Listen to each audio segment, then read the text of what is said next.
This is the Royal Enfield Himalayan, and it really is an iconic bike. And in this review, we've ridden it on motorways, through cities, through towns, in the countryside, country lanes and off-road. So we can give you the definitive review of what this bike is like.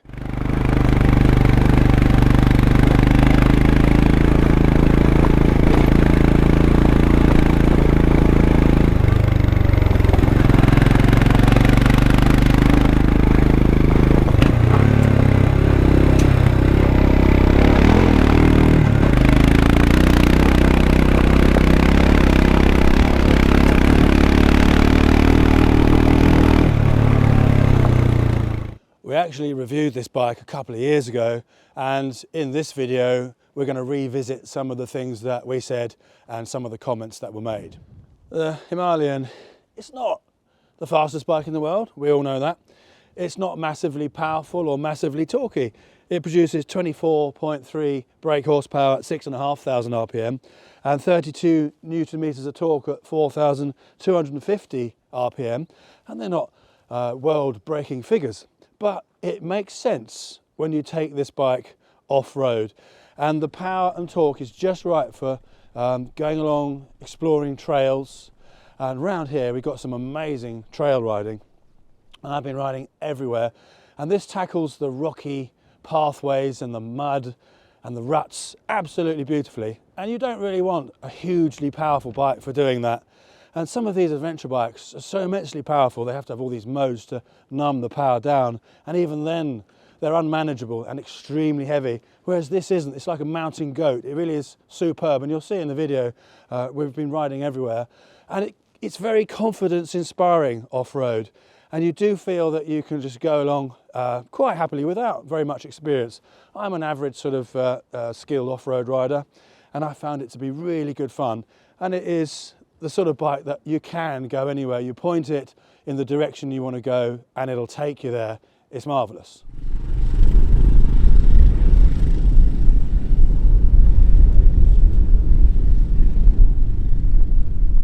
Now, the main limitation off-road could be the tyres, but saying that, these tyres are actually very good in the dry stuff. They're very good on the rocky ground. And for the weather that I've had, they've been perfect. The only time you'd find them lacking would be in the wet, muddy, slippery grass and that sort of thing. Then you'd need some more aggressive, knobbly tyres. But for most purposes, these tyres are very good. One thing I noticed straight away is that this bike is very stable. And on-road and off-road, you feel utterly safe with it. And sometimes I test the bike by sort of weaving a slalom like that. And this bike does it very securely and very sure-footedly. Some bikes kind of want to twist the handlebar in when you lean it, and you kind of feel it's very twitchy. This is not twitchy in the least bit. I tried to make it twitch, it won't. So this is a very confidence-inspiring ride.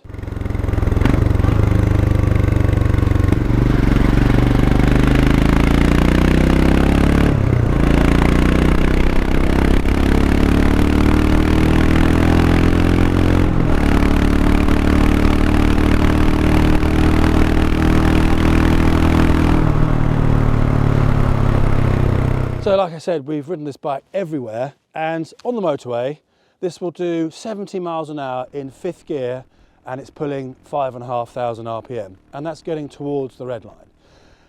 60 miles an hour, 4,500 RPM, much more comfortable. So for long distances, you want to be doing 60, and you want to be taking the back roads rather than the motorways. Now, I said in my original video, it's not the ideal bike for motorway travel in the UK.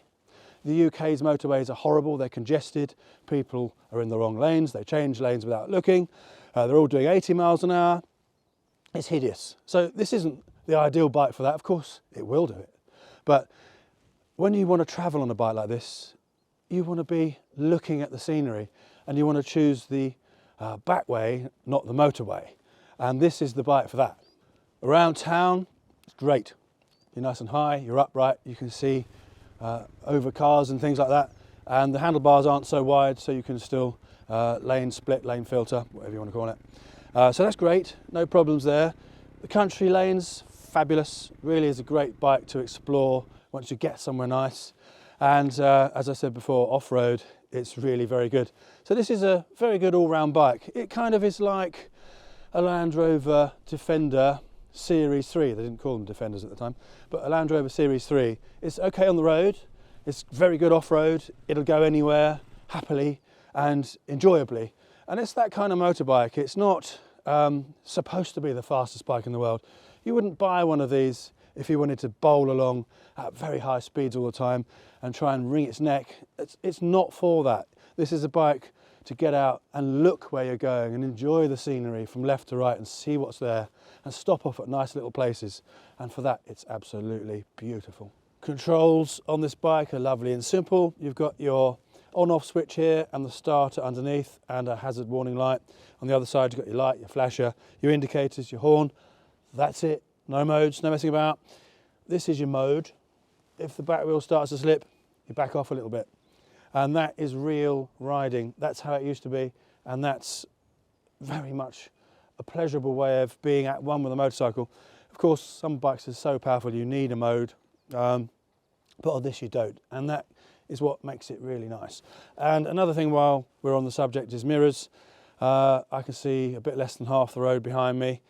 I'd need them higher and wider, I always say that, but that's always the case. But the compromise, the flip side of that off-road is that they're going to get in the way, so you know, you can't have it always. Let's have a quick run through from front to back. Normal forks, not the upside down ones.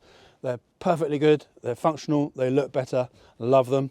You've got this mudguard here, which doesn't really do a lot. At least it's not a pointy big bird beak.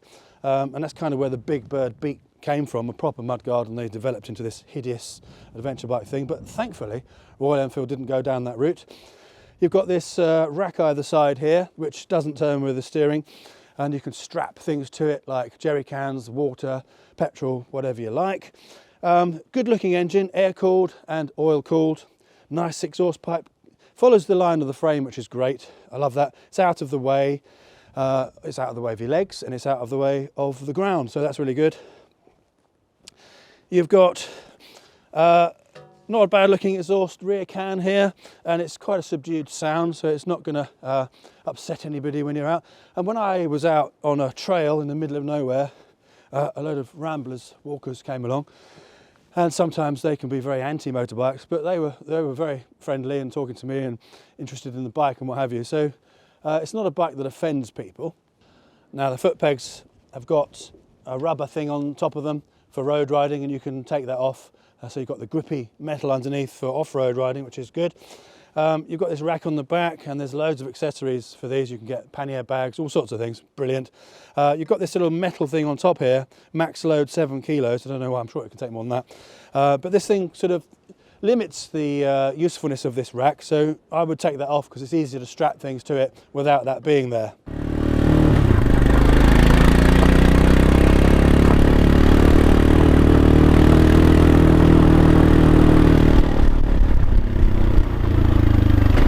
Of course, you've got a side stand and a centre stand, and the centre stand is good if you want to change your tyre when you're out or lubricate your chain, all that sort of thing, so that's really good. You've got this stepped up seat, quite a low seat height, and I'm 6'2", and for me, you know, it's fine. The riding position is actually quite nice. My legs are quite bent, but when you're standing up off-road, you get yourself into a very nice position, and that's very good.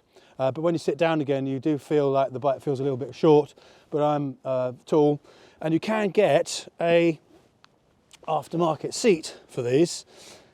That sort of comes up a bit higher, so I would definitely get one of those. In fact, for me, if there was such a thing as a completely flat bench seat on this, it would make it 100 times better. I'd really go for that. Despite the scooped out seat, I'd say the bike would be okay if you're above 5'8". If you're below that, you might find you're on your tiptoes when you stop.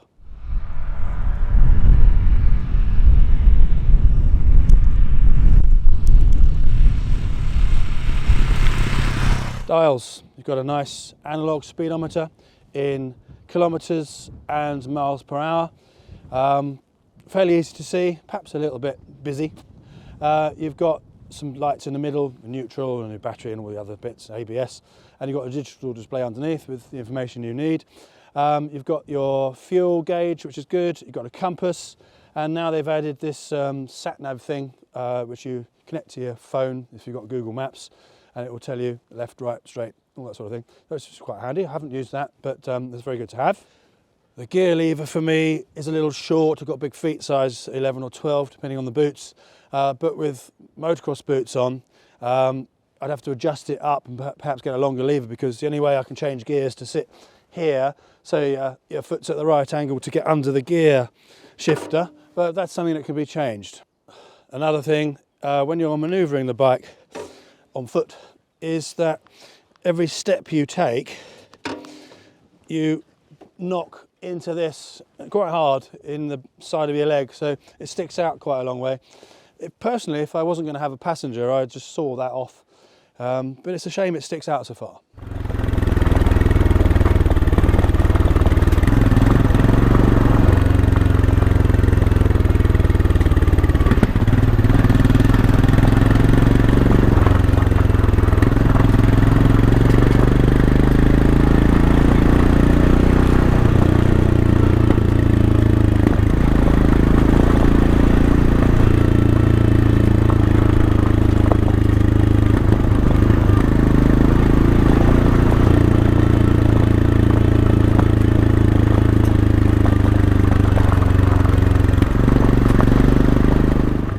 One thing I'm not keen on, and the same in any bike, is when they paint or anodise parts in that sort of browny gold colour. So the brake calipers there, it just doesn't match the bike. It should be silver, or black. So I don't know why they do that, but thankfully no gold upside down forks, because that looks even more hideous. Off-road again, you've got plenty of suspension travel, about 7.9 inches or so, about that much. Front and rear, a little bit less on the rear than at the front. You can look at the specs online. Now, we don't give out all the specs anymore because it gets very tedious. You want to know what the bike feels like, so that's what we're giving you in this video. And the ground clearance again is quite a lot, so for most sensible normal riding, this is perfectly fine. If you're trying to go around a motocross track and jump 13 feet in the air, then no, of course, it's not going to be fine. But it's not designed for that. So it's very good for trail riding. It's very good for exploring. And I've seen videos, and I'm sure you've seen them, of people riding these in the Himalayas up to the highest mountain in the world, which is called Chomolungma. Yes, and don't ever call it the other name, because it's just rude. So these are brilliant for that sort of thing. You can go on for miles and miles and miles. And of course, we all know a certain rider, female rider, who's ridden one of these many miles across continents, and they're fabulous. But again, she's chosen the interesting back ways to ride on, not the motorways. And as I said before, a back road bike doesn't get much better than this.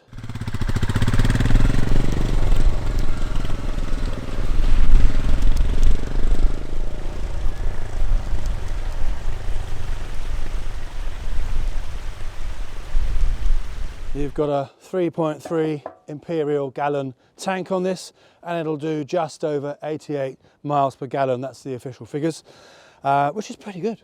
If this was my bike, I would put on some wider, slightly taller, old style motocross handlebars with a crossbar. I think that would look fantastic. I'd get rid of this screen. Now the screen actually does keep the wind off you, and I didn't find any buffeting at 70 miles an hour. It's not a huge screen, so it's just enough to sort of put the wind over your head. But the only problem is when you're riding off-road, as I've said in other videos, you could accidentally whack yourself in the face, if you're going over a rock or something. So I'm always worried about that. So I would lose that personally. And as I said before, I'd put a higher, flatter seat so you can move about on the bike better. And that's what I would do. And I'd probably get rid of this unnecessary thing there, because as I said, if you look underneath it, there's no mud in there, so it hasn't done anything. It's just a visual thing. If you wanted to have a bit more power, then there are various tuning options on this: exhausts, air filters, ECUs, different tunes. So you can do lots of things to these bikes if you want to get a bit more out of it. But like I said, in standard form, it is designed for pootling along off-road and exploring the world, and it's perfectly fine for that. The bike weighs 199 kilos, and it doesn't feel heavy to me. But I have been to the gym a couple of times, but it's light enough to sort of move about if you really need to, but heavy enough to puff and blow if you're if you haven't been to the gym as much as I have. But saying that, compare that to a ridiculously heavy, top-heavy adventure bike, and if you have ever seen videos of people riding adventure bikes, the first thing they teach them is how to pick it up, because you'll spend more time picking the bike up than riding it. But you won't with this.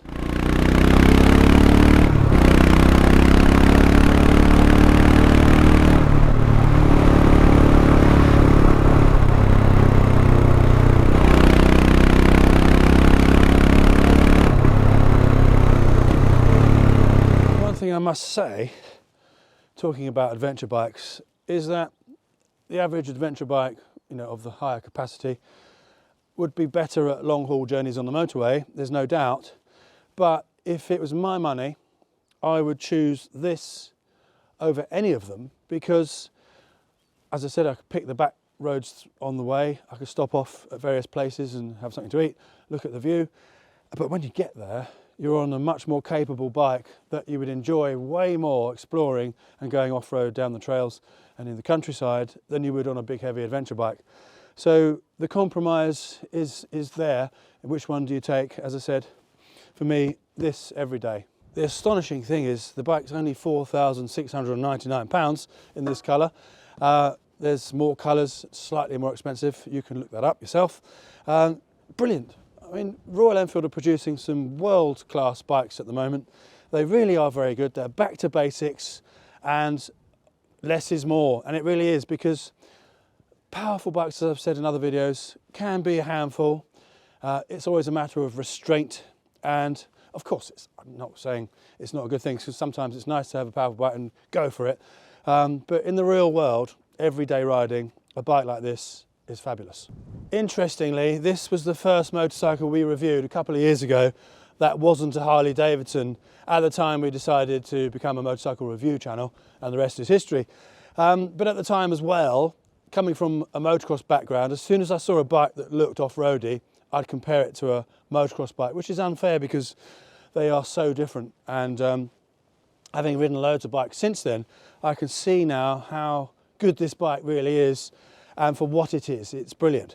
And if you want a all-purpose bike that will do everything, this is something you should really consider. And at the price, is fantastic. It really is not an expensive bike. So, Royal Enfield are doing some world-class bikes, really, in my opinion, and they are just right. They're very, very good indeed. All of them. We've reviewed all the Royal Enfields now. We're looking forward to the Scram coming, and there's some new models in the pipeline as well. So we're going to be the first, hopefully, to review those as well. And, Royal Enfield, I couldn't recommend them higher. So get yourself to a dealer, reserve your bike, and tell us what it's like. This single-cylinder engine, I think it's a very good-looking engine. When you get into the higher RPM, it does vibrate a little bit, but nothing to worry about, so it's not an issue in the slightest. If you're in the EU and UK, you'll know about the A2 motorcycle licence, and this bike falls well within that. And, I would go for one of these. So, I mean, honestly, there's so many ugly bikes out there at the moment. I don't know what people are doing. Even the bigger manufacturers that you would think make nice bikes, and they used to in the past, making these hideous, pointy, plasticky things. As ugly as anything. I just don't understand it. But, I guess the people that buy them like them. But this is nice. It's old school. And it looks the business. And I love it. So, buy one.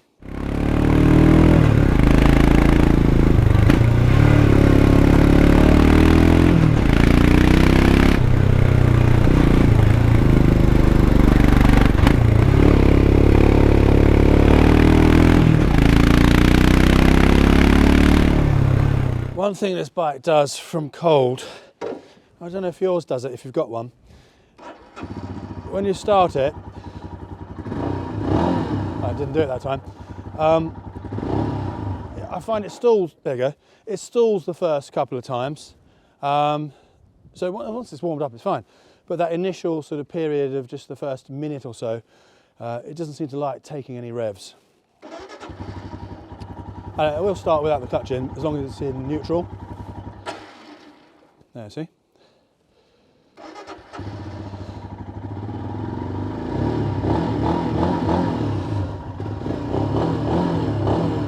Once it's going, it's all right.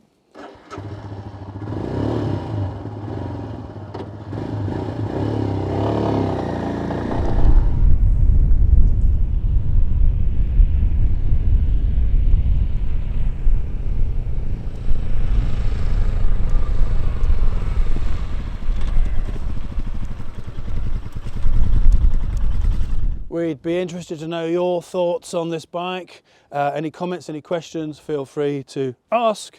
What do you like about it? What don't you like about it? What would you change? All that sort of thing.